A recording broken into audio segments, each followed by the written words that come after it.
कक्षा 10 के प्यारे विद्यार्थियों, आपके लिए यूपी बोर्ड 2026 की परीक्षा में जो सबसे महत्वपूर्ण कवियों की काव्य पंक्तियां हैं, आइए उन्हें देख लिया जाए क्योंकि आपकी बोर्ड परीक्षा में रसखान से सर्वाधिक पंक्तियां आने वाली हैं। यदि आप रसखान को पढ़ लेते हैं तो आपके जो पद्यांश से अंक हैं वो, जो इनके जीवन परिचय हैं वो, यानी कुल मिलाकर के यदि कहा जाए तो आपके 6 और 5 11 नंबर आपके पूर्णतः प्राप्त होने वाले हैं। तो आइए देखा जाए कि रसखान जी ने सवैया में क्या कुछ लिखा है और हमें क्या लिख लेना चाहिए कि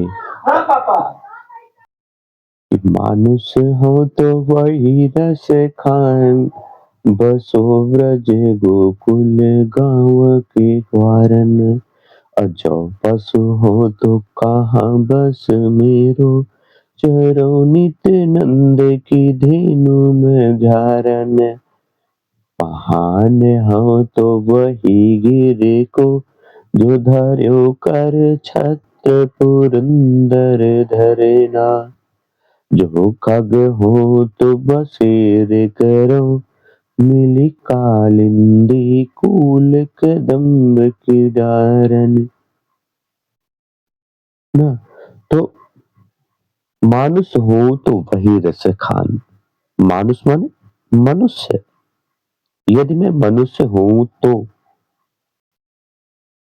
ग्वारन ग्वालों ने, ना धेनु गायों, मझार माने मध्य में, पहान पत्थर, गिरी पर्वत, पुरंदर मन इंद्र, और खग का अर्थ पक्षी, बसेरा निवास, कालिंदी यमुना, कूल किनारा। ना तो संदर्भ में क्या लिखेंगे? यदि आपसे मान लो संदर्भ पूछे जाते हैं तो संदर्भ हो जाएगा कि प्रस्तुत सवैया हमारी पाठ्य पुस्तक काव्य संकलन में संकलित रसखान के सवैये से लिया गया है या उद्धृत है। श्री कृष्ण के सुंदर चरित्र का चित्रण किया गया है। व्याख्या लिखिए कि श्री कृष्ण के अनन्य भक्त कवि अपने इष्ट का समीप चाहते हैं। समीप माने साथ रहना चाहते हैं, उनके अत्यधिक निकट रहना चाहते हैं। तो क्या कहते हैं रसखान जी कि हे ईश्वर, मानुष हूं तो वही रस खान। यदि हे ईश्वर, यदि मैं मनुष्य बनूं तो ब्रज के गांव में निवास करूं। कहां निवास करूं? ब्रज में। ना फिर जो पशु हो तो कहां बस में रो। यदि मैं पशु बनूं और मेरे बस की बात हो तो, यदि मेरे बस की बात हो तो, चारों नित नंद धेनु की मझारन, तो मैं नित नंद की गायों के बीच में चरूं। और तीसरी लाइन कह रही है कि पहान हो तो वही गिरे को, जो जो कर छत्र पुरंदर धरना।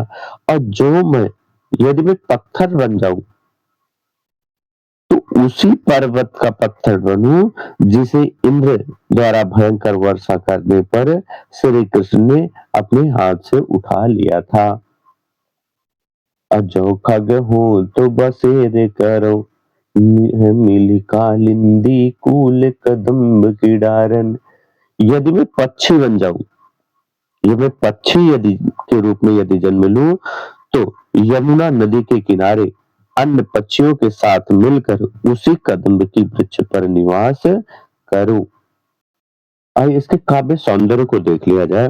तो काव्य सौंदर्य में यदि कहा जाए तो इसमें अलंकार में क्या लिखेंगे आप? अनुप्रास अलंकार। रस क्या लिखेंगे? भक्ति रस। गुण कौन सा है? माधुर्य। भाषा कौन सी है? ब्रज भाषा। और छंद क्या लिखेंगे? तो छंद आपका है सवैया छंद। ना, सवैया छंद में इसे लिखा गया है। किसने लिखा? रस खान जी ने। ये याद रखिए। यदि ट्रिक की बात कही जाए कि कैसे आप जानेंगे कि ये रस खान जी का है, तो देखिए लिखा है कि मानुष हूं तो वही रस खान। रसखान शब्द आपको इनकी पंक्तियों में, इनकी सवैया में किसी न किसी लाइन में आपको मिल जाएगी। आइए दूसरा देखा जाए तो दूसरा पद इनका है कि आज गई हो तू भोर ही हो, रस खान रही वही नंद के भाव नहीं। वाको जिए जुग लाख करोड़ो, जसुमत को सुख जात कहायो नहीं। तिल लगाई लगाई के आजन, भंवहि बनाई बनाई डिठौ नहीं। वारिहि मिलिन हार निहारत, वारत ज्यों चुचकारत छिनौ। तो आइए देखा जाए कि क्या क्या है कि तो राई यानी प्रेम सक्त हो गई है ना, क्या हो गई है? प्रेम सक्त हो गई है। वैसे राई का अर्थ सरसों भी लगाया जाता है। दिठाओ नहीं, काजल का टीका लगाया गया है। हेमलिन माने गले का आभूषण या कंठहार ना। छौ नहीं यानी पुत्र। तो आइए देखा जाए कि इसका क्या क्या अर्थ है कि आज गई हो तू भोर ही हो, रस खान गई वही नंद के भाव नहीं। हे सखी, आज अपनी सखी से कहती है कि हे सखी, आज मैं प्रातः काल नंद जी के घर गई थी। आज गई हो तो भोर ही हो, रस खान रही वही नंद के भाव नहीं। ना, वहां जाकर मैंने पूर्ण प्रेम से रस में डूब गई ना। फिर दूसरी लाइन में क्या है कि वाको जिए जुग लाख करोड़ो, जसुमत को सुख जात कहायो नहीं।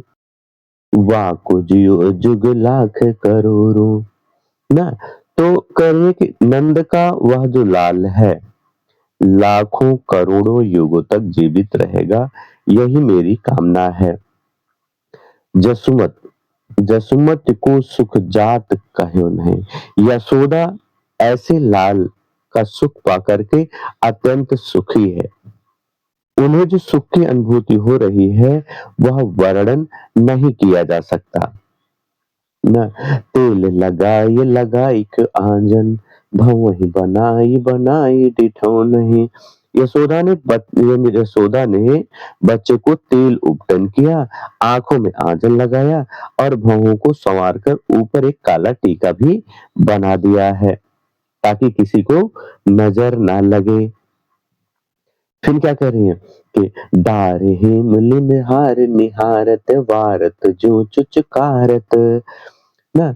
वह उसके गले में कंठहार डालकर ना तथा उसे ही देख देख कर अपने को न्यौछावर कर रही थी एवं बच्चे को बार बार पुकार रही थी या पुचकार रही थी, बुला रही थी ना। आइए देखा जाए कि कौन सा अलंकार है ना। तो लगाए लगाई, बनाए बनाए में पुनरुक्त प्रकाश अलंकार आपका हो जाएगा। और यदि रस कहा जाए तो भक्ति रस, गुण कहा जाए तो माधुर्य, भाषा ब्रज भाषा, छंद सवैया छंद का प्रयोग किया गया है। और यदि आप कुछ ना लिखें तो अनुप्रास अलंकार जरूर लिख लीजिएगा। भाई तीसरा पद देखा जाए, धूर भरी अति शोभित श्याम जो। आज की तरह जिस तरह से लोग पाउडर क्रीम लगाते हैं उस तरह से भगवान ने क्या लगाया है?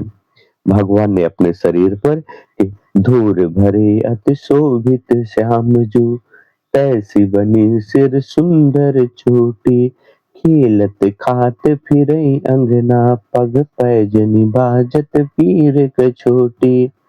वाछब को रस खान बिलोकत, वारत काम कला निज कोटि। काग के भाग बड़े सजनी, हरि हाथ सुलई गयो माखन रोटी।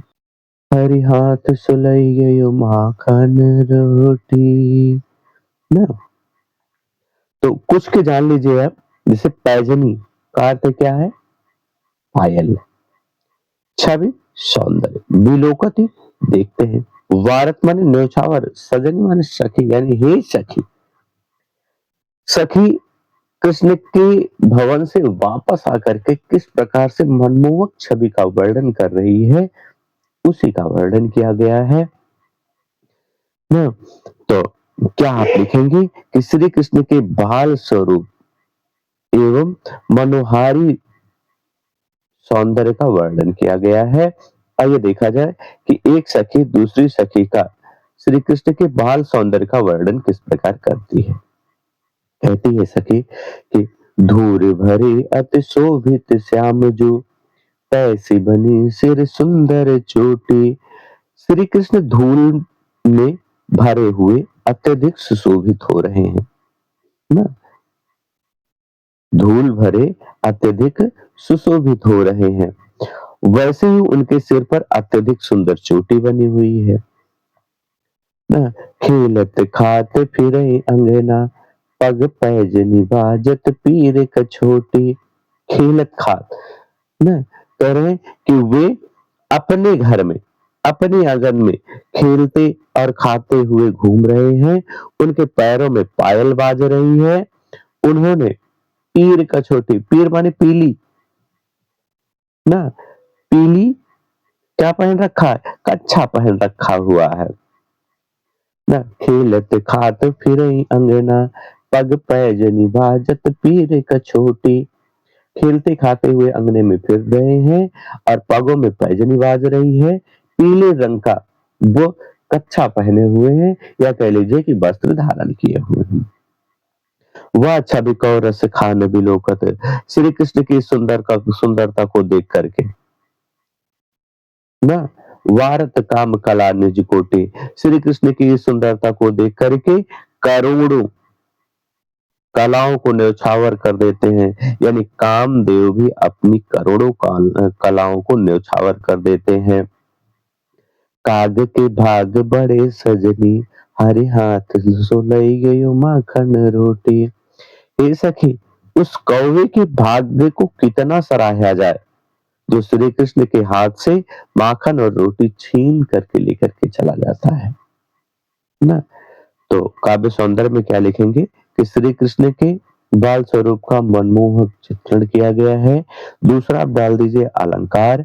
अलंकार में लिखे अनुप्रास अलंकार, रस भक्ति रस, गुण माधुर्य, भाषा ब्रज भाषा से ही, ब्रज भाषा में ही लिखा गया है।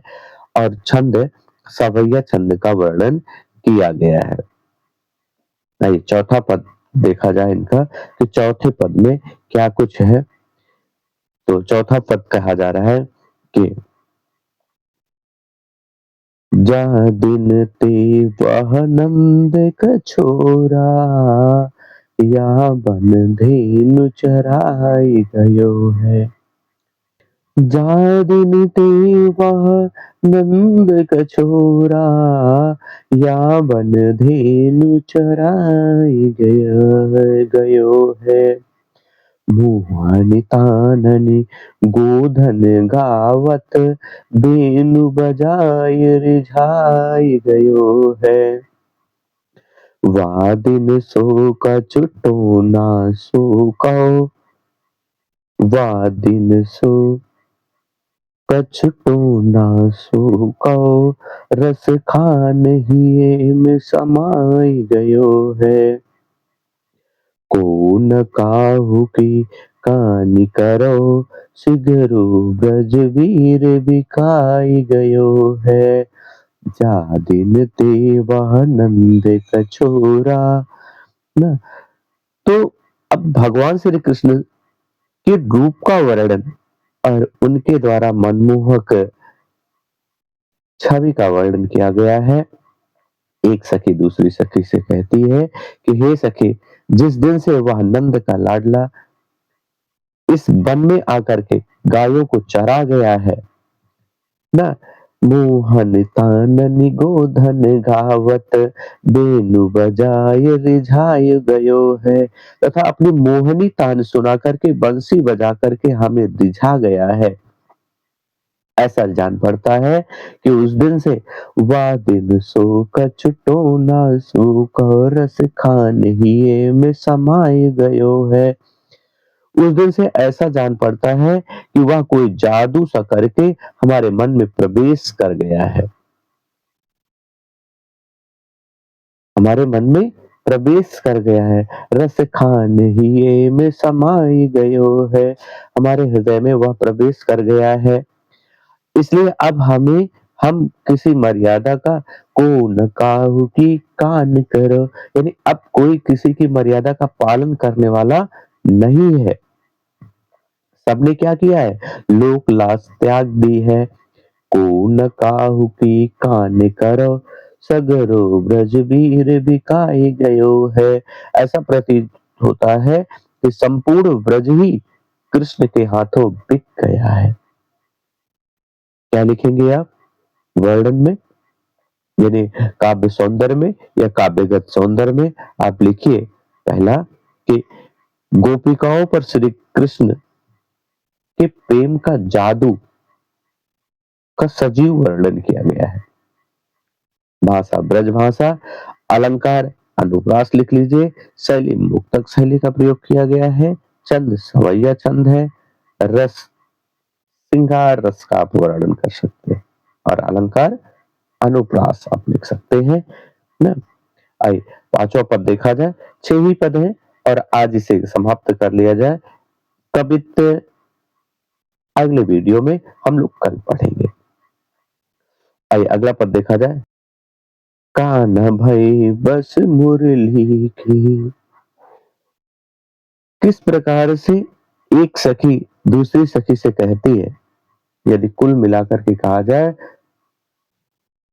तो गोपिकाओं में सवतीय डाह उत्पन्न हो चुका है।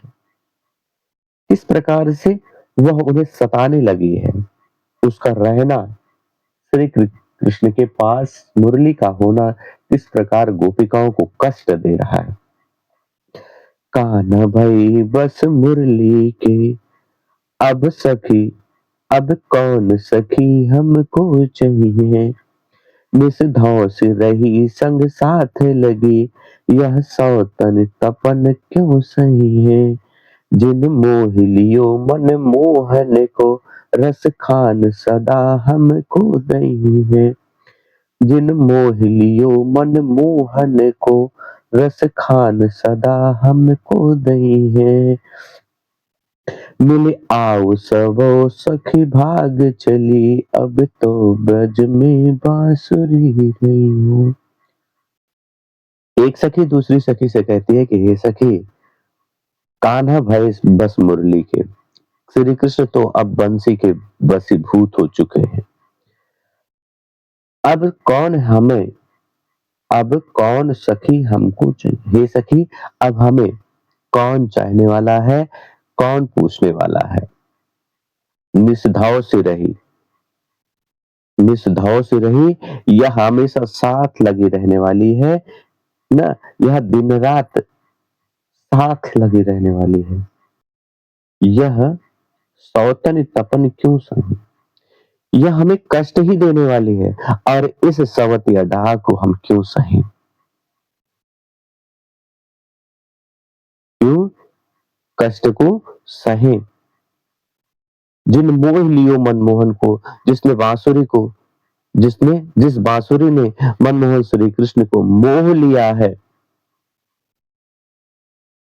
रसिखान सदा हमको दही, वह हमको सदैव जलाती रहेगी।